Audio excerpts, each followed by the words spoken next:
Honor to be here at the World HRD Congress. So, leadership in the age of AI.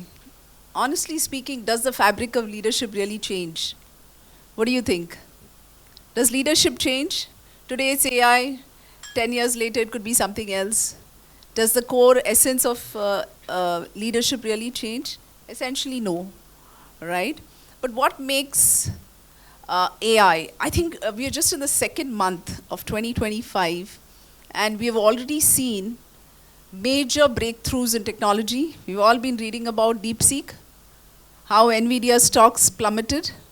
Of course, NVIDIA has been very kind and gracious to accept that it is a fantastic technology, right?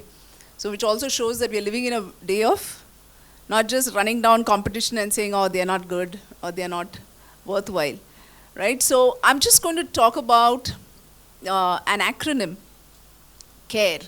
Okay, when I talk about how leadership in the age of AI is going to evolve, probably it's already in a stage of evolution.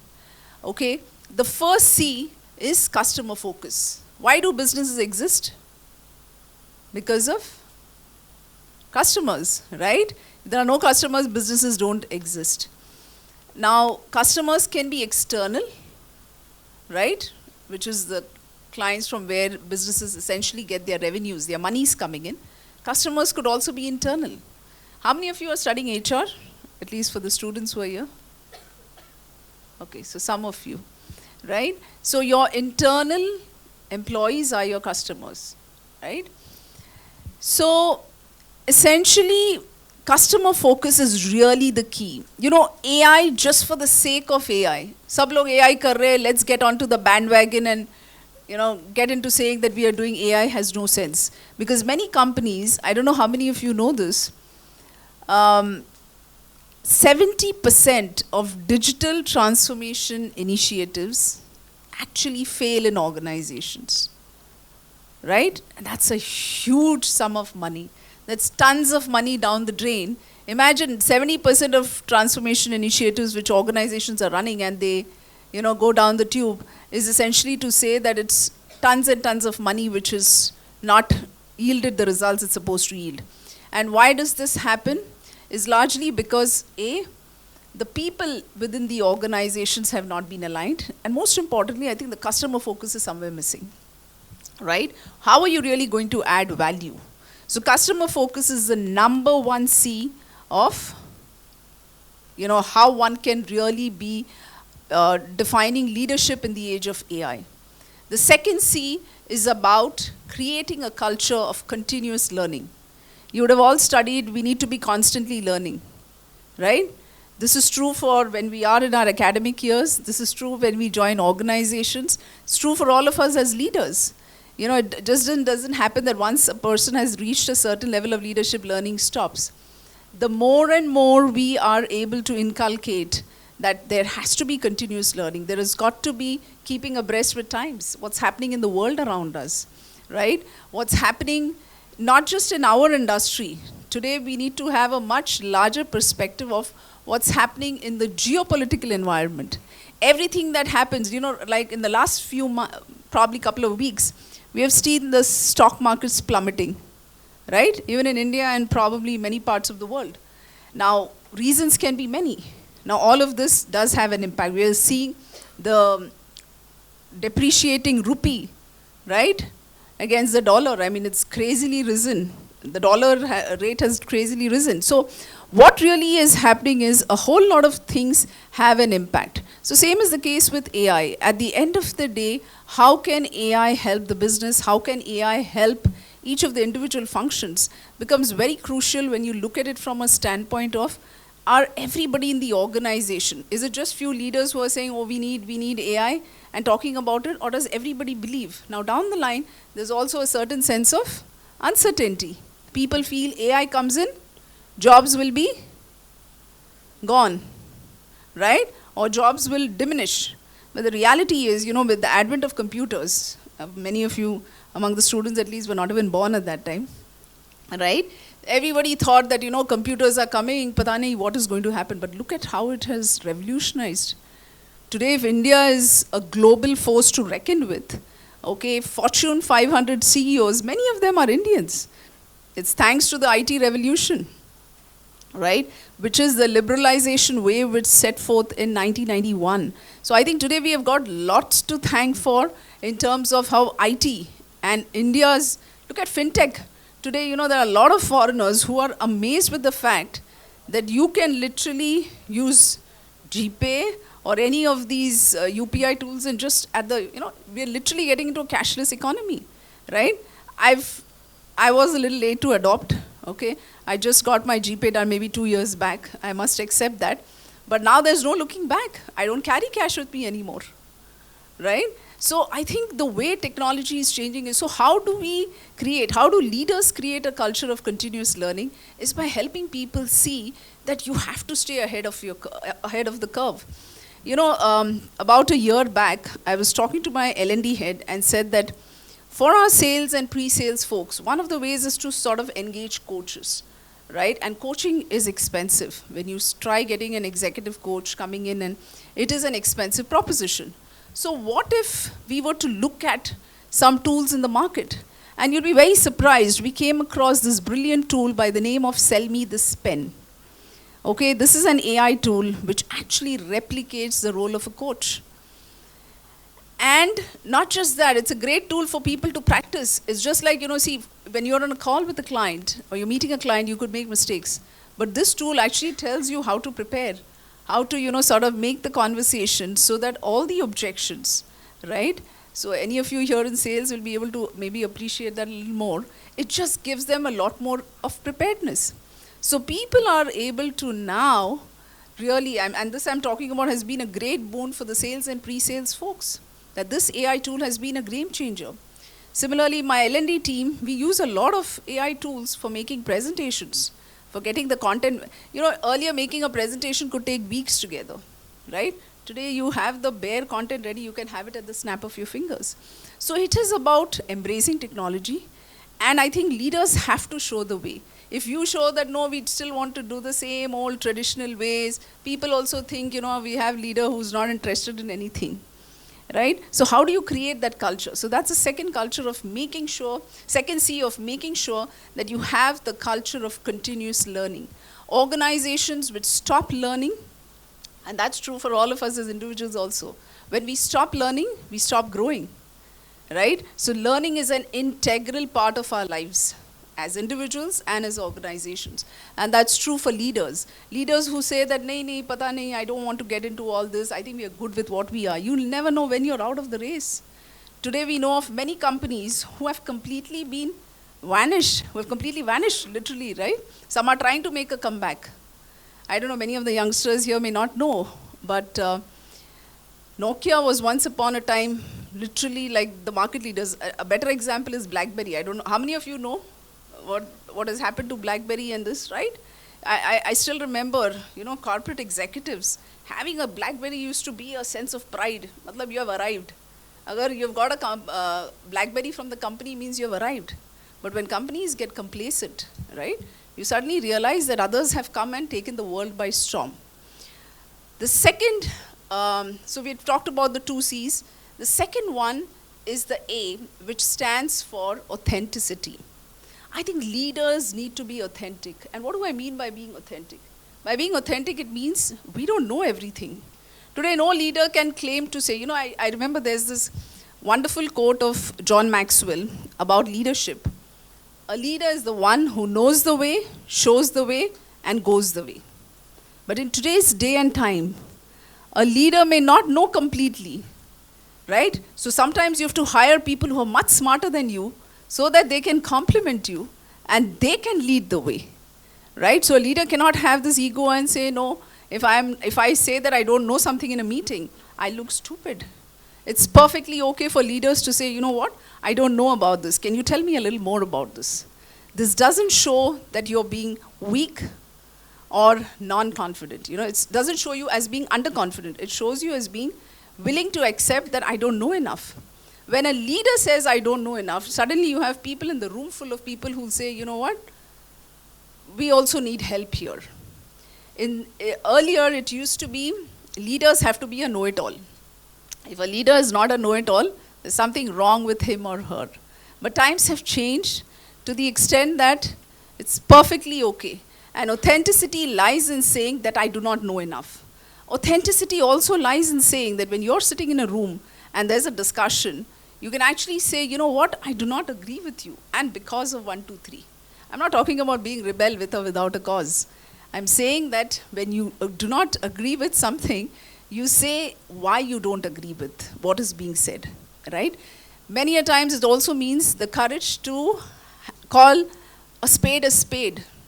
Call out the elephant in the room. You know, I know there have been, in my career, I can talk about tons of situations in the last 28 years, okay, of which 24 years I've been leading the HR function. I'll share an anecdote way back in 2008 during the subprime crisis. I don't know how many of you were actually working during the time of 2008. Maybe some of you here, but many of you, probably some of you here, yeah, of course. Some of you, the students here, wouldn't even have been born, right? So 2008 was one of the worst economic crisis that I think as corporate world, and I think it impacted most organizations. I remember I joined this education technology company just 6 months prior. I joined them in June 2008, and November 2008 is when we are sitting and talking about the entire, boardroom is full of all the entire leadership team. And the CEO says, you know what, we'll have to let some people go because times are tough and this is the only way out. I was the youngest among all the leaders. I was the only woman in the room, not that that bothered me, but also I was the newest member to the team, right? All the other leaders have been around for a long time. And I remember everyone in the room, saying, yes, if we need to do, we need to do. I mean, everybody chiming into what the CEO had to say. Finally, he turned to me and looked at me and said, what do you think? How do you think we should handle this? I said, first of all, I'm not okay with us saying that we are letting people go because of non-performance or, the bottom quartile, because that's not the fact, right? We are letting people go because of circumstances outside our control. So we are not going to say that to them. Secondly, let's try to do better than just their notice period. So if their notice period is 2 months, I'm sure we can do better than that. At least give them a 4-month. Because in uncertain times like this, we don't know what happens when the market will be, in the upswing back again. And the third thing is, we do not tell people that today is their last day, the day we communicate. We allow them to be with us as long as their notice period is along. Now, this helps people negotiate and get a better deal, right? I made these 3 points very quietly but firmly, and I said, I think this is what will help us ensure that people do not go feeling disheartened, demotivated, right? And even when they go, tomorrow they'll remember us. Sorry, the fourth thing I said was, when people, when we're letting people go, we say that, while you get an opportunity, great, but if there is a thing where you do not get something, right, and the situation improves, we assure you we'll take you back, right? So the CEO knew eventually that, of course, he needed HR also to be a partner in this, right? I mean, when you're communicating to people, who else could have done it? But at the same time, I knew I ran the risk. He could have said, none of this is happening. Everyone else has agreed. You're the only person who's come up with all these other criteria. But to my luck, he agreed, right? Because I was very clear, if I didn't speak up then, I'm not going to have I'm not going to be able to sleep a peaceful night because I did not voice, right? So as leaders, as professionals, we all stand up to the fact that we've got to have our own conscience. We have to let our conscience ride us, and that's being authentic, not just chiming into whoever the person in the chair who has to say.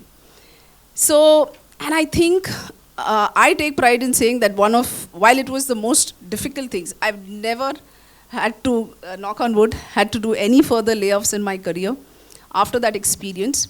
But I'm so glad that we did it in one of the most compassionate ways, because a year later, I remember one of the employees reached out to me, the ex-employees, and he said that, I called you to say thank you because I started my own startup, okay?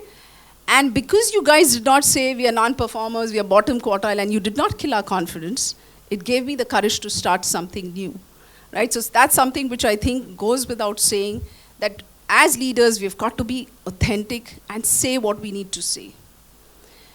The next A is to do with adaptability.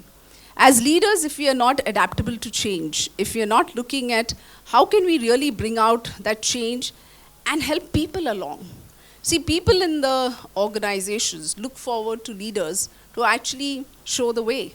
So if they are able to see leaders as people who are adaptable, flexible, who say agility. We've all heard the word agility. In today's day and age, we cannot afford to be complacent.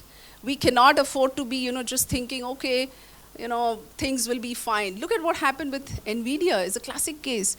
NVIDIA was a leading player in the AI space. I mean, it still is. I'm not saying no.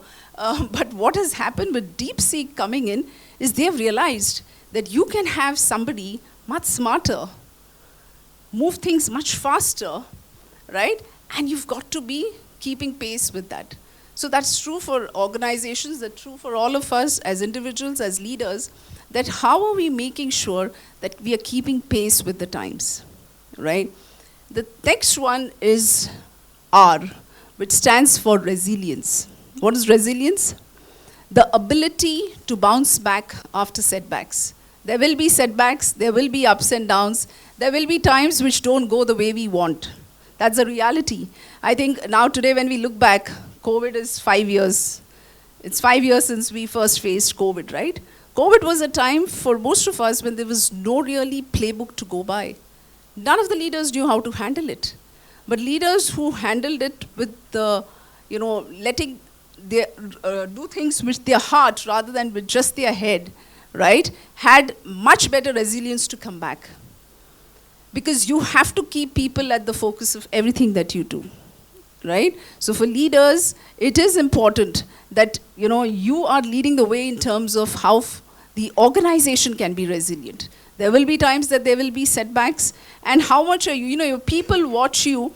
I want to give another instance. During COVID, I remember March 2020. Much before the Prime Minister announced national lockdown, as an organization, we took a call to move the entire workforce to work from home, right? And it was exactly 5 days, 5 or 6 days. I think the Prime Minister announced on March 23rd. We took the call on March 15th, because March 15th was the date when the Chief Minister, the then Chief Minister Uddhav Thackeray, had announced 50% will work from office and 50% at home.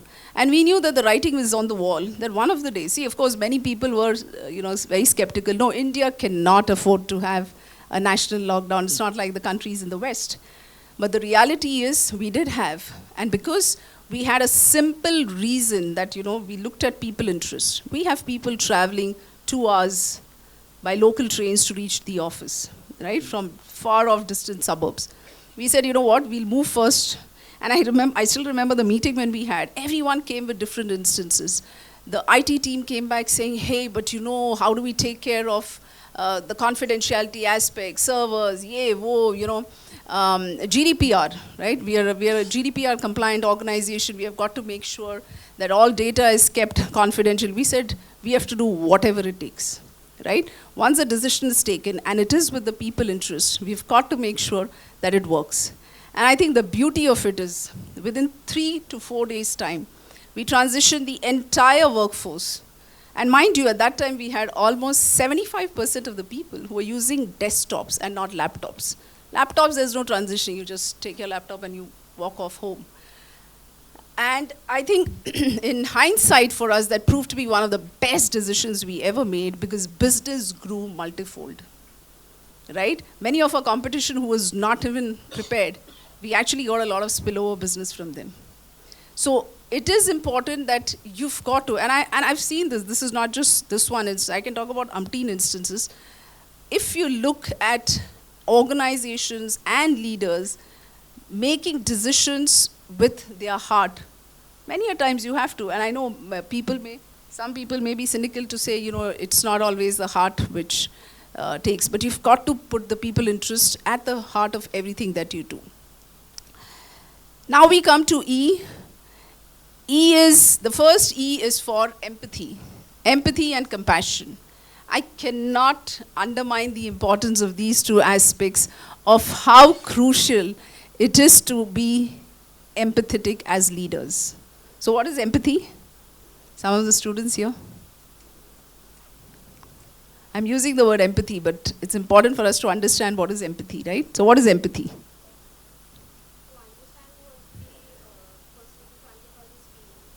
Brilliant. To be able to put yourself in the shoes of the other person, right? So as leaders, if you're not able to put yourself in the shoes of the individuals or even with the other function holders. So for example, let's say just because I'm in HR, I cannot say I don't empathize with what finance is saying or I don't empathize with what IT is saying. It's important to understand each one's perspective, right? Today when, in the organization context, why many people fear AI is the fact that they think, jobs will get redundant. They feel that jobs may lose its significance. What they're trying to do today may not really hold relevance. But if the leader is able to have that sense of empathy and address that from the fact that, yes, there will be some part of your work which machines will take over, right? But that gives you time to upskill yourself and do better and higher quality work, right? So it creates a sense of empowerment for the individuals who are listening to it, right? People should be able to have, when a leader practices empathy, he or she is able to provide individuals with what is known as psychological safety. What is psychological safety? Today, let's say, for example, a CEO is addressing a group of people. The junior most, it could be a trainee who's sitting in that group, he or she should have the confidence to raise his hand and ask a question without feeling insecure, without feeling that he may get, humiliated or, his question may be rubbished. That's what leaders need to do, to create a space where the junior most person can ask questions, can have ideas which will really help the organization thrive. Last year we launched this program on the line, actually a year and a half back, on the lines of Shark Tank, okay? And this was one of our creating an innovation hub. And you'll be amazed with the kind of ideas. The reason we launched this was also primarily that we wanted people right at the grassroots levels to come back and say, you know what, these changes could help us refine the process. We had people as young as, who have just been 1 or 2 months in the system. And that gave us the encouragement that if we encourage, and of course this whole thing was to come up with ideas and we gave them, areas around which they could. So it could be to improve processes, to enhance revenues, anything which will help the organization grow, anything which makes their lives better. And it went a long way in helping people realize that they could be recognized for this, right? So creating a space, and these are all ways to create the space for people to come and speak up, to come and do the best that they can and thrive, right? And I think that's very important for leaders to create that space. While we talked about empathy, so let me ask you, what is compassion? Why do we say that the world needs compassionate leadership? So what is compassion? Any of the students? Okay. So empathy is about, I think like she rightly said, putting yourself in the shoes of the other person. And compassion is being able to do something about it. When you act with compassion, you put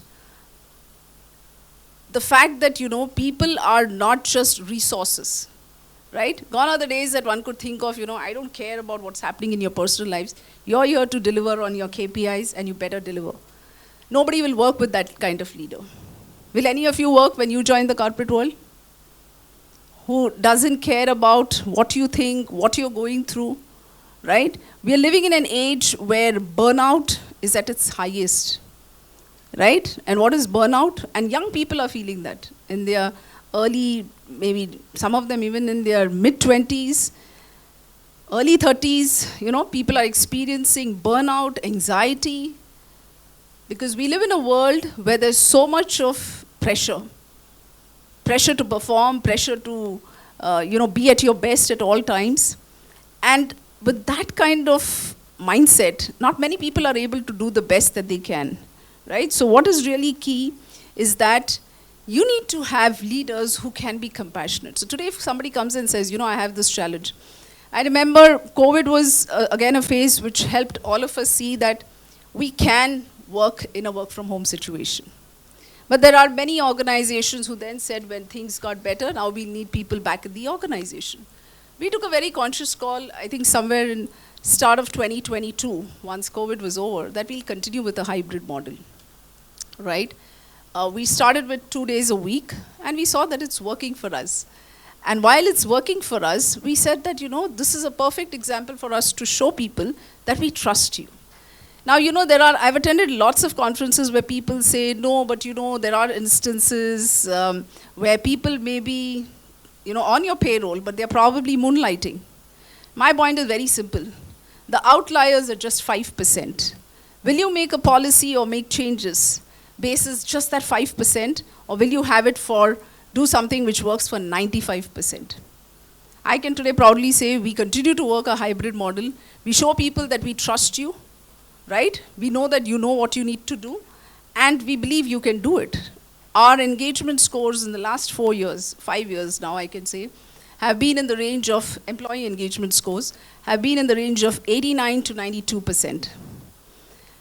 Correspondingly, our customer engagement scores have been in the range of 92 to 94. So which is a testimony to the fact that when you show people that you trust them, you care for them, they are bound to reciprocate that way, right? So empathy and compassion will never go out of fashion, will never go out of style, no matter whether it is the age of AI or whatever it is, right? And the last E I want to talk about is ethics. And a leader is bound to be ethical. I think it's such an integral part of, integrity is such an integral part of everything that we do, right? So a leader who says what he or she says and actually does it is the one, walking the talk. We've all heard the phrase, right? Walk the talk. Leaders who say one thing and then go and chime something else doesn't help. Again, I'll give another example which related to COVID, but which maybe again, most of the folks here would also be able to relate to. So April 2020 was the first month when COVID was officially and everybody was working out of home, right? We didn't know how the market is going to pan out, right? I remember one of the first things which came to my mind is 2008 I had to do layoffs. I never want to do it. So I went up to the leadership team and I said, I'm going to go and discuss this with the chairman that we will pause the appraisals for now, right? Because the last thing we want to do is have to let people go. So let's not do the appraisals now. We will revisit it in October. So the leadership team looked at me and said, but are you sure it will happen? I said, I'm pretty sure that we've got to make sure that nobody loses their job, right? So we actually went and discussed and I said, let's pause. So though I'm representing the HR function and I'm supposed to be the voice of the people, and I said we'll be very transparent with people why we are doing this. So we conducted a town hall on Microsoft Teams, of course, and said that, we have taken a call not to do the appraisal now, and this is the intent of why we are not doing it. We don't know how the business will pan out, and actually one of our business verticals was impacted. We actually had a bench of close to about 70, 80 people. And I remember the business head asking me that, what do we do with all these people, because this is going to impact our incentives, because this will also impact margins. I said, we are not letting anyone go, right? So we'll absorb that hit, we'll take that hit, but we are not letting anyone go. And I can tell you one thing, when things went for the better, right, in the month of September 2022, so we did the appraisals. So by the way, to complete the story, we did the appraisals in October 2020, right? We did the appraisals, gave people the raises. People gave their best, okay, those 2 years of COVID that was there. And in September 2022, I remember this was just after the great resignation wave which was there, we gave a special incentive of an additional 5%, which was much outside it was nothing to do with their appraisal, 5% of incentive to all the people who were there in the company as of March 2020 and continued to be with us in September 22, right? So this was the way of the organization to sort of reward and say that, thank you for your loyalty, thank you for being there. And everyone appreciated and understood the fact as to why the raises were not given in 2020. In fact, we had people being so gracious to say, at least we are not doing anything which we hear of so many other organizations doing, drastically letting people go and so on. So I think at the end of the day, okay, I know I'm running out of time, so I'll just take the last 1 minute to say that, you know, everything that a leader does is got to be to do with the fact that you keep people. The reality is 95% of all business problems are people problems.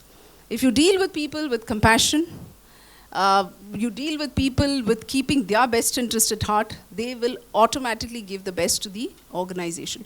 So whether it is the age of AI or any other age, I think these are going to be really the ground truths for times to come. So thank you so much.